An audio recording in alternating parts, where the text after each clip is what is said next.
pour aller dans le vif du sujet, parler du thème, il m'est chargé aujourd'hui de débattre avec vous l'obligation et devoir inhérents à son exercice, c'est-à-dire à l'exercice de la RBC. L'exercice de la RBC, qu'est-ce que cela veut dire? C'est de fédérer les différents membres de la RBC, de les défendre, de les soutenir, de les aider. De les aider comment? En les orientant et en les formant. Voilà, donc pour débattre sur ce sujet, j'ai formulé mon plan sous forme de questionnement que je vais essayer d'apporter des réponses. Avec vous, bien sûr. D'abord, je vais essayer de répondre à la question, qu'est-ce que la RBC? Qu'est-ce que la RBC exactement pour les nouveaux bacheliers? Pour les élèves qui vont suivre cette vidéo. Excusez-moi, j'ai oublié de saluer l'équipe de la RTV Dakar qui nous accompagne aujourd'hui. Ils sont en train de prendre cet événement pour faire passer le message à la population bouléloise. Ce sont des jeunes entrepreneurs qui se sont lancés dans le monde audiovisuel et ils sont des dignes natifs de la commune de Boulel, plus particulièrement de Diakhao Saloum. Donc je vais essayer d'apporter une réponse sur, sur la question qu'est-ce que la RB, comment fonctionne-t-elle, quelle est sa raison d'être, mais également souligner la problématique du sujet, c'est-à-dire quelle est sa raison d'être, c'est le problématique, mais également donner les différentes réalisations de la structure depuis sa création. Depuis 2011, je vais tenter de vous donner les différentes réalisations que les bureaux qui vous ont succédé ont fait. Et en dernier lieu, donner une perspective sur quel lendemain pour la RBC. Charmant public, chers étudiants, qu'est-ce que la RBC? La RBC, c'est l'amicale des élèves et étudiants ressortissants de la commune de Boulel,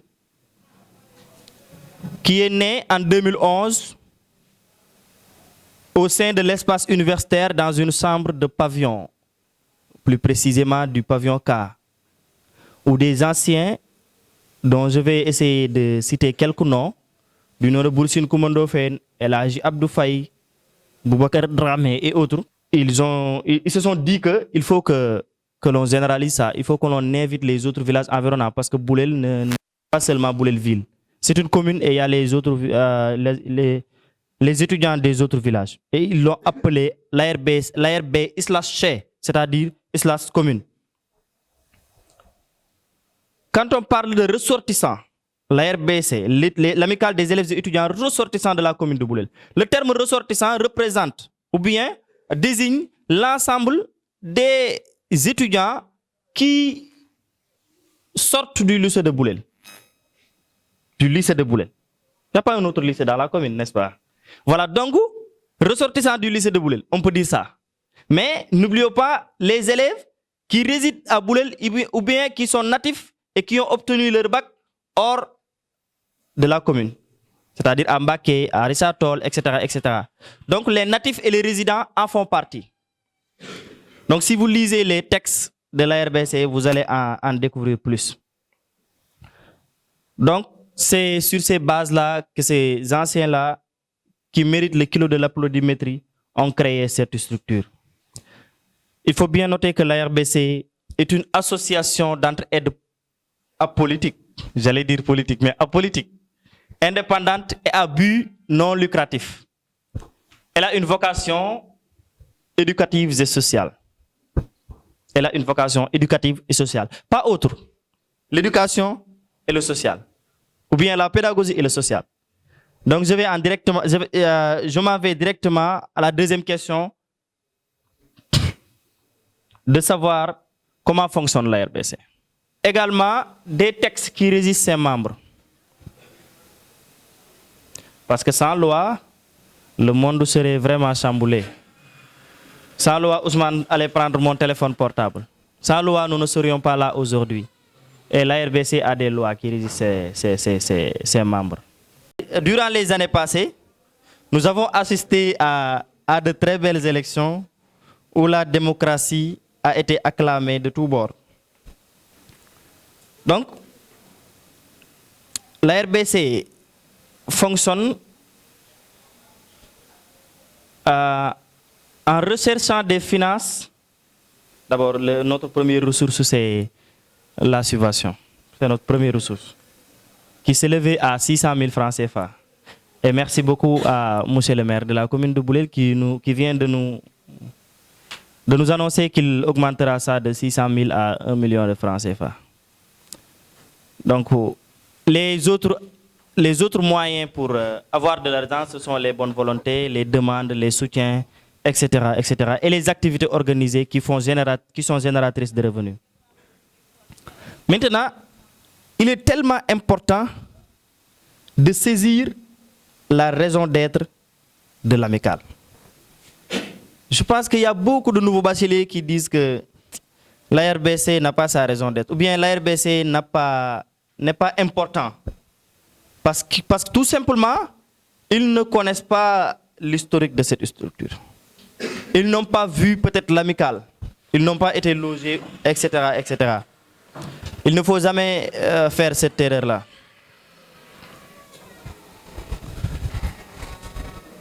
L'amicale des élèves et étudiants ressortissants de la commune de Boulel est attendue sur de nombreux points. D'abord, d'être orienté sur quelle série? D'être orienté lorsqu'on a notre baccalauréat, d'être intégré à l'université.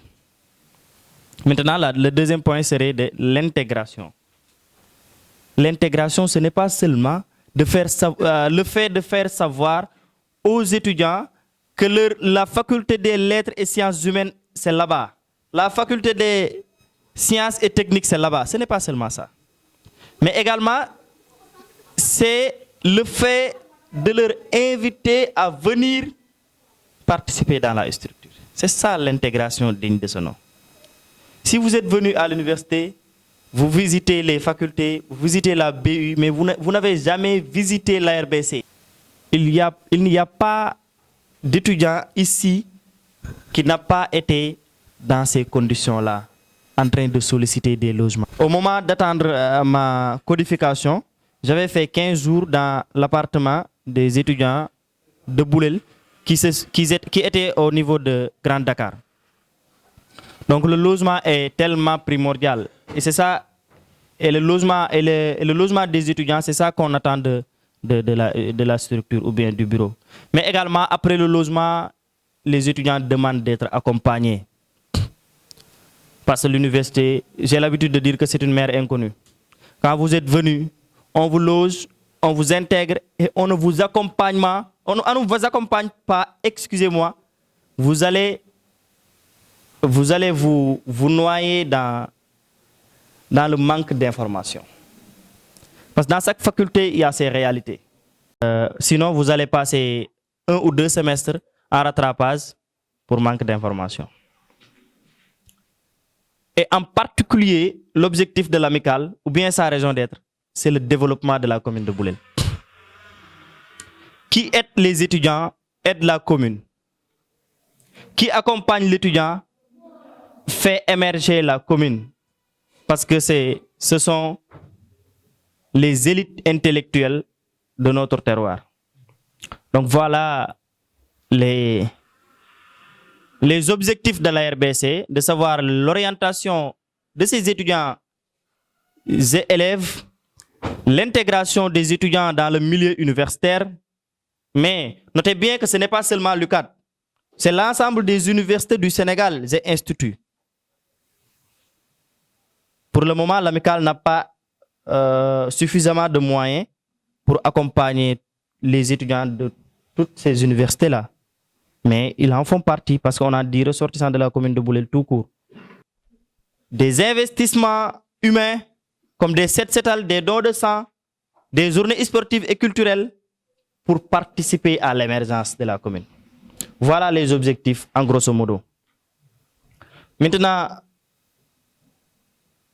quand j'étais en train d'énumérer les objectifs, beaucoup d'entre nous se poser la question, mais où était l'amicale? Est-ce que l'amicale réellement a orienté? Est-ce que l'amicale réellement a intégré? Est-ce que l'amicale réellement a logé des étudiants? Est-ce qu'il leur a accompagnés? Est-ce que réellement l'amicale participe au développement de la commune? Mais bien sûr, vous entendrez avec moi que l'amicale participe bien au développement de la commune de Boulel en participant à l'épanouissement de ces étudiants qui sont dans l'université Cheikh Anta Diop de Dakar depuis des années. Ceci pour donner les différentes réalisations ou bien essayer de donner les différentes réalisations que l'amicale a fait depuis sa création. Parce que je ne pourrais pas énumérer toutes les réalisations. Mais il y aura certainement des gens qui vont me rappeler ce que j'ai oublié. En 2019, c'est Ali Diouf qui est le président. Je pense qu'il a trouvé ici, qu'il avait ici 2 chambres. Une chambre et un lit. Voilà, il avait logé les filles. Voilà, c'est ça. Et vous conviendrez avec moi de l'importance de ces chambres trouvées ou bien de l'appartement. 20 étudiants logés. Ces étudiants serions où s'ils n'étaient pas logés dans ces chambres? Posez-vous cette question. D'où l'importance de la structure. Parfois, des parents issus des différents villages environnants de la commune de Boulel m'appelaient vers 4 heures du matin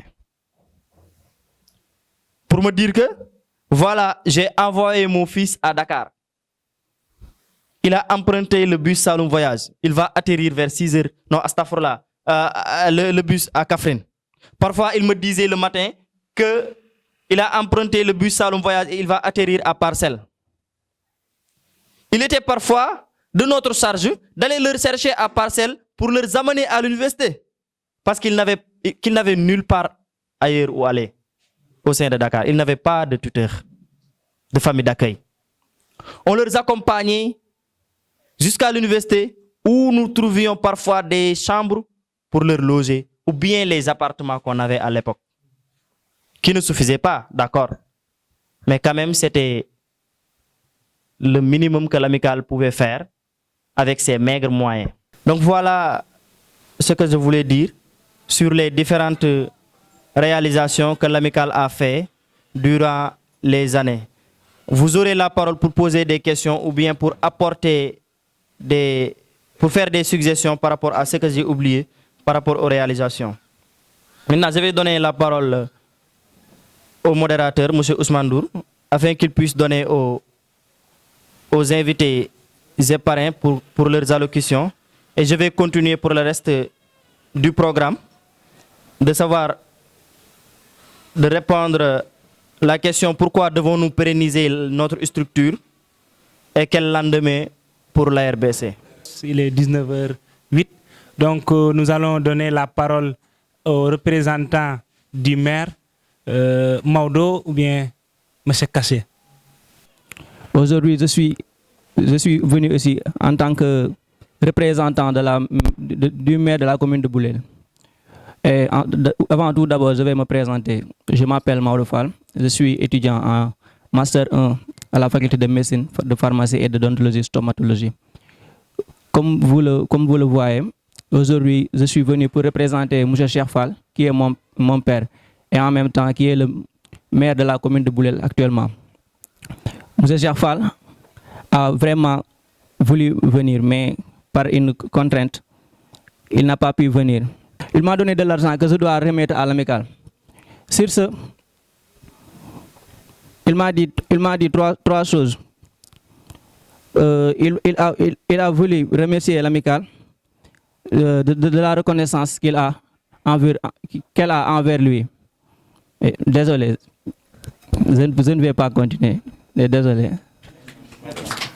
Monsieur le représentant du maire, l'amicale est en faillite, comme certains le disent.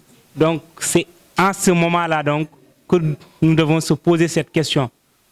Pourquoi devons-nous pérenniser la structure? Je pense que le rappel historique qu'il a fait des différentes réalisations de la structure depuis 2011 jusqu'à nos jours montre que la structure est là pour accompagner les étudiants, mais également pour les aider à réussir. Donc cette question, pourquoi devons-nous pérenniser la structure, nous permettra de s'engager davantage, comme la majeure partie des membres ne s'engagent pas, je pense que pourquoi devons-nous pérenniser va les permettre de savoir en quelque sorte les objectifs ou bien les motivations que l'étudiant doit avoir envers la structure. Donc, Modou Diagne Faye, vous pouvez continuer. Merci beaucoup, M. Ndour. Je vais un peu accélérer parce que je pense qu'il est 19h12. Ça nous reste qu'une dizaine de minutes pour pouvoir terminer. On a accusé un peu de retard. Pourquoi devons-nous pérenniser la structure? Chacun d'entre nous peut répondre facilement à cette question. Facilement. Parce que tout simplement, si l'amicale n'est pas là, le minimum qu'il faisait ne se fera pas. Et dans ce cas, ces étudiants qui seront dans le besoin ne seront pas assistés, ils vont échouer. J'en connais beaucoup d'étudiants qui ont échoué par manque d'assistance. J'en connais. Il y a beaucoup d'étudiants qui avaient quitté l'université, rentrés par manque de moyens. Parce qu'ils ne pouvaient plus quitter Kermassar pour venir. Chaque jour, 1000 francs aller, 1000 francs retour. Ou bien 400 aller, 400 retour. Mais nos parents ne peuvent pas assumer ces charges. Malgré leurs efforts. Ils ont vraiment du mérite. Donc, chacun a son rôle à jouer. Nous devons nous battre pour être des maniants, des exemples, pour emprunter les pas de nos aînés. Premier pas à faire, c'est de consolider les arguments et les pensées. Aussi, ils vont se bénéficier d'une bonne intégration, mais également d'une bonne orientation afin qu'ils puissent poursuivre leurs études supérieures dans une parfaite quiétude.